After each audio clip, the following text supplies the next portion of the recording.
Welcome back to Hertel. Okay, good friend of the program. We're glad to have him back.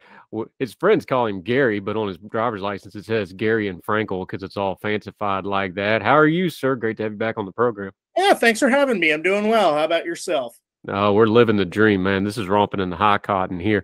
You're writing at ordinary-times.com, a publication of note that here's what you did, and I like when you do this. We took an issue that's really loud, turned down the noise. You went to a historical example to try to deal with what we saw with the Speaker of the House fight and now the Rules Committee package that's gone through and all the various committee assignments. We're watching what's going on in Congress.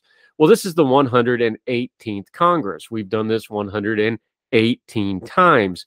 Well, right around that 9th or 10th time, you went back to that as an example. Then maybe some of the folks in Congress now could maybe learn some. And it's a name that people kind of don't think about because his dad was more famous than he was. Yeah, absolutely. When you look at the career of John Quincy Adams, he's most famous for having a presidency that was meh at best.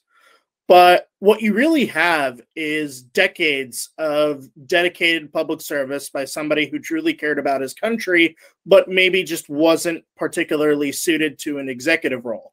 But when you look at his service within the cabinet as Secretary of State, when you look at his time as a diplomat traveling around Europe, and most importantly, I think, when you look at his almost 2 decades in the House of Representatives and his older age, you find quite a bit to glean, because even with, the different society, the different moral values, different policy issues, people are still people. Conservatives are still conservatives. I think there's a lot that you can learn from. Garion Frankel joining us. Okay, let's start right there, though, because the terms have changed. What a conservative now and what one back then was, they didn't really use that term, but they had things like Federalist. They had things like people that were in the Constitution. They had people that were following Jefferson. They had people that followed Adams. They had people that followed different founding fathers. They had their own cults of personality, just like we do now with our political figures. There was a lot going on there. John Quincy Adams, of course, has got the added problem of he's not only got one of those names, you're John Adams's son. That's got a little bit of weight to it, I would imagine. Yeah, absolutely. He struggled with that throughout his life. Obviously, you can't diagnose someone who's been dead for almost 200 years. But a lot of scholars seem to think from his diary entries, from some of his letters, that he may have struggled with chronic depression.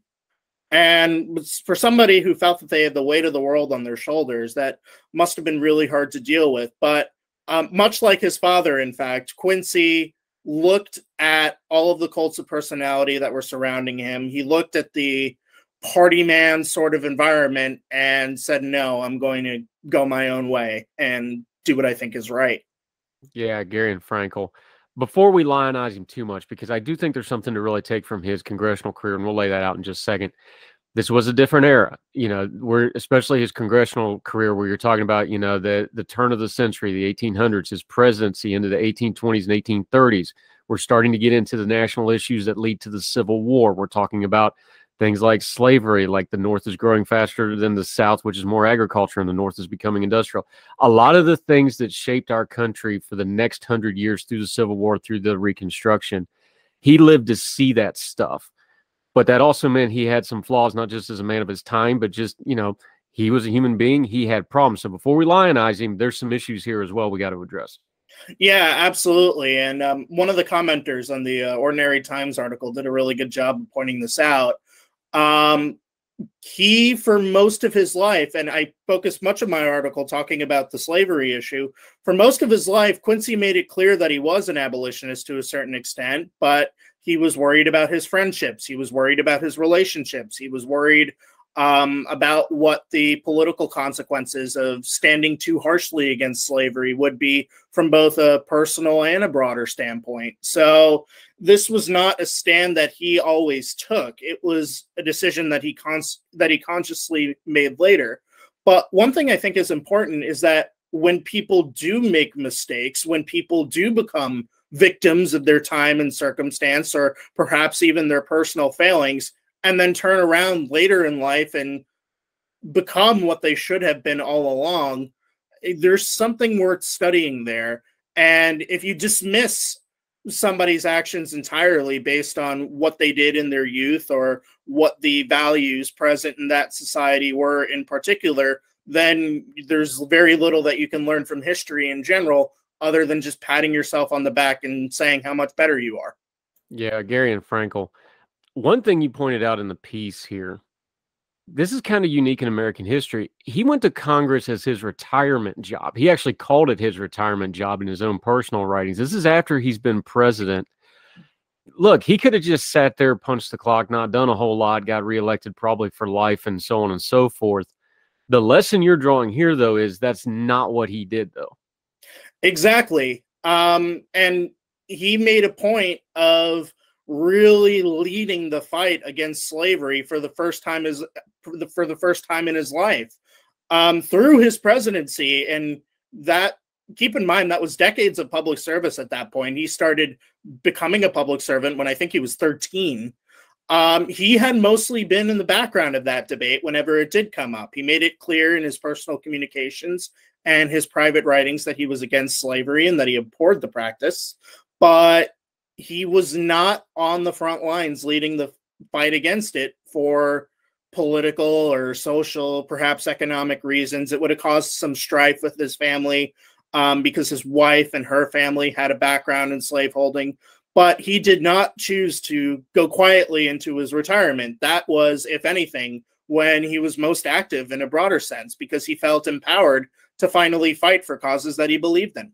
Yeah, Garion Frankel. It's interesting because when you started drawing the comparison to the today, we talk about the grifter class. You know, I've been joking about the hardcore right that made so much noise and speak. I've been calling them the raucous caucus just because I like the alliteration of it. But it's fun, you know. They're chaos makers. They're crazy makers. I get pushback sometime on social media about using the term grifter for certain people. I use it for people that I think deserve it, who are clearly, you know, using a business model. Here's the thing: grifters aren't new, and his 17 years in Congress, along with abolition and some of the other stuff, John Quincy Adams spent a lot of time on what we would now call grifters of his day, didn't he? He did, because he needed their votes in order to get what he wanted passed, which was a repeal of the gag rule, which prevented any discussion of slavery. He needed them on his side. So, and this is something that he really struggled with in a lot of his private writings, because he had what he considered to be a moral, virtuous purpose in mind, but he knew that he would have to play politics and convince people who were only out to increase their own power. It was just narrow self-interest. He had to get them on his side somehow, and that meant making promises that he may or may not have been able to keep. That meant having to play ball on some other issues that maybe he wasn't quite comfortable with. The legislature in general is ugly, and in order to get stuff done, you have to roll with the punches sometimes, and it hurt him some and may have caused a flare of his depression at some point. Yeah, and you touched on it in the piece in this way, is that, look, take the politics out for a second. This is basic human stuff right here. This is deep philosophy, kind of how do you live your life stuff. He talked about it. He's talking about, look, I understand the human heart, including my own, is deceitful and wicked, but we have this virtuous goal, but we have to go through politics to achieve those goals. This is a universal principle that whether it's, 1823 or 2023, this is the same stuff we're still struggling with. Absolutely. And one thing that I think is important at looking at these types of universal principles, especially as they apply to people in the past who considered themselves to live by those principles, is that most, if not everybody, is going to fail at least some point. Maybe there's no chance for us to ever be perfect at it at all. There's been considerable debate about that concept in philosophy for thousands of years. But whether or not it's possible to be perfect in a virtuous sense, there's some pretty strong agreement that it's worth pursuing. And even if you fail and you struggle as you're pursuing it, that doesn't make the pursuit any less worthwhile. So I think it's equally worthwhile to look at people who made an honest effort in that pursuit, even if they didn't live up to even their own expectations, much less so of modern society, which has very different values in some instances.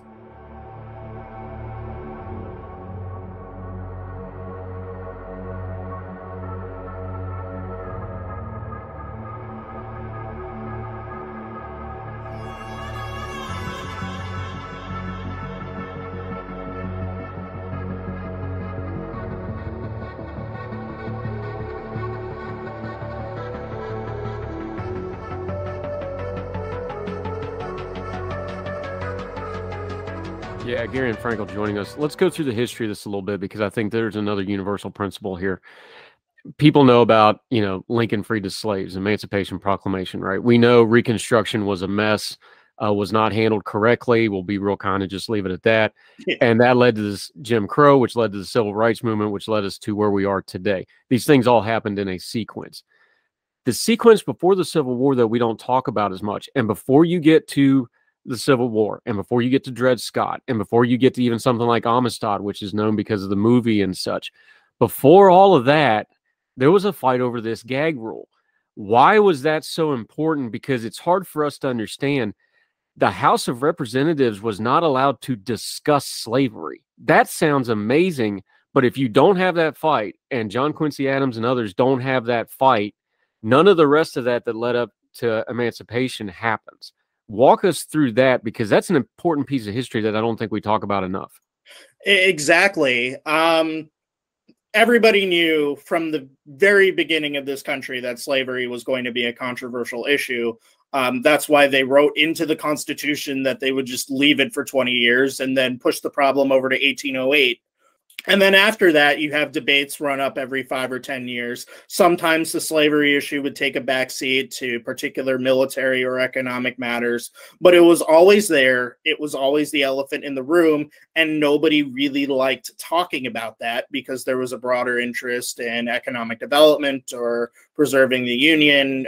During the Jacksonian era, you have that massive fight over the bank, which continued into the early part of the Van Buren presidency. But it's in the Van Buren presidency that things really start coming to a head on the slavery issue. And the gag rule was instituted in an attempt to sort of replicate what happened during the Declaration of Independence and the Constitutional Convention, and just push it another decade or so, make it somebody else's problem.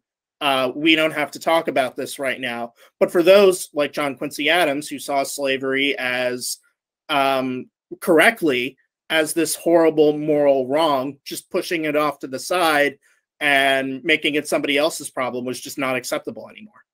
Yeah, there's another one of those universal principles: is kicking the can down the road on an important issue always makes it worse. Yep. Garion Frankel joining us. Here's another piece of that history that people lose, and especially the lost cause movement. And this came in towards, Quincy, let's talk the 1830. If you look at history through the 1830s, once the gag order came down, through the beginning of the Civil War in 1861, the slavery laws in the North got lax and lax, and there was a lot of abolition and the movement. And in the South, they started getting worse. They started taking away the legal right to emancipate slaves. They had court fights in the Carolinas that the Quakers couldn't come in and free people legally. That's part of this history too, is like there was an after effect of this, was like, oh no, the people that wanted fought harder, and the people that wanted to keep slavery kept fighting too. This wasn't an inertia thing. This was an active fight. Yeah, and it was a brutal fight at that. You don't get something like Bleeding Kansas, for instance, between two groups that are having a mild disagreement with one another, even if it's on some kind of moral issue. You get Bleeding Kansas from something that's deeply fractious, for something that concerns some of our innermost moral values. And in the case of the South, an exploitative economic system that they desperately wanted to preserve because they incorrectly saw no other option. They were wrong. Adam Smith proved, even before the United States was a thing, that slavery made you poor. But the South saw no other option. They had self-interest. They wanted to keep their property. They wanted to keep their de facto aristocracy. And when they saw the North making a moral argument against that, that only hardened their resolve. And it was just this brutal, bloody history that, as much as we talk about it, as much as we recognize it, still gets somewhat lost about how bad it really was. Yeah, Garion Frankel. Okay, let's come back to the present tense, because that's why you kind of went backwards in time. Talk about the Congress as we have it. I think we're both realists. We understand this is going to be a contentious Congress. We have a split House and split Senate between two parties. We have a presidential election. I think there's going to be a lot of fighting, a lot of gridlock, and a lot of things not getting done. So I don't think they're going to learn the lessons. But if they wanted to learn the lessons, what would the lessons be here? The lessons would be that if even just a few people act purely on principle, that they, to a certain extent, are going to get something that they want or something that they think is right. One example I used in the comments of Ordinary Times, look at Chip Roy. Chip Roy, people either love him or hate him. But regardless of what you think about Chip Roy does what Chip Roy thinks is best because Chip Roy has certain moral values that he thinks that Congress and people in general should be pushing towards. And because he was so resilient in that, he got concessions from McCarthy that probably would not have been there otherwise, that will alter the way that the House operates for the next 2 years. And I'm not saying that everybody should be Chip Roy or that Chip Roy was correct in this instance, but if you act in that sort of way and you think about higher principles, as opposed to whatever will benefit me for the next 5 seconds as a representative, then you are more likely to accomplish what it really is that you want. And I think a lot of what I like to call the grifter consortium has forgotten about that because they're only thinking about the next 10 minutes. They're only thinking what'll get them that Fox News hit or that lucrative fundraising deal tomorrow, but they're not thinking about what's going to happen a year, 2 years, 5 years, 10 years down the line. And that harms not only the country, it obviously harms the country, but it harms them too. It ironically ends up being destructive for their self-interest. Yeah, Garion Frankel, we've been beating up on our GOP friends a little bit. Let's talk about our Democratic friends for a second. Look, they looked good by just sitting there and being quiet and letting all this chaos go on, right? So they got an easy layup here. What lesson are they learning as they watch this contention? Because look, they're going to have a good look at getting the House back, especially if this is chaotic for a couple of years. What lesson are they learning as they're sitting here? Do you think they should take away from all this? The lesson that they're learning, and I think this is a lesson from Van Buren, who I've also written quite a bit about, as opposed to John Quincy Adams, but I think that they're learning that party unity is important above all else, and that you can have your debates, you can have your internal squabbles, but they need to be behind closed doors. And once you get to that public-facing area, wherever it is, if it's on TV, if it's within the House, if it's on C-SPAN, whatever, that they have to represent a united, cohesive front, because otherwise they look just as bad as the Republicans do right now. Yeah, and Nancy Pelosi did a really good job of that in her 2 terms. We'll see how Hakeem Jeffries does helming the ship over there.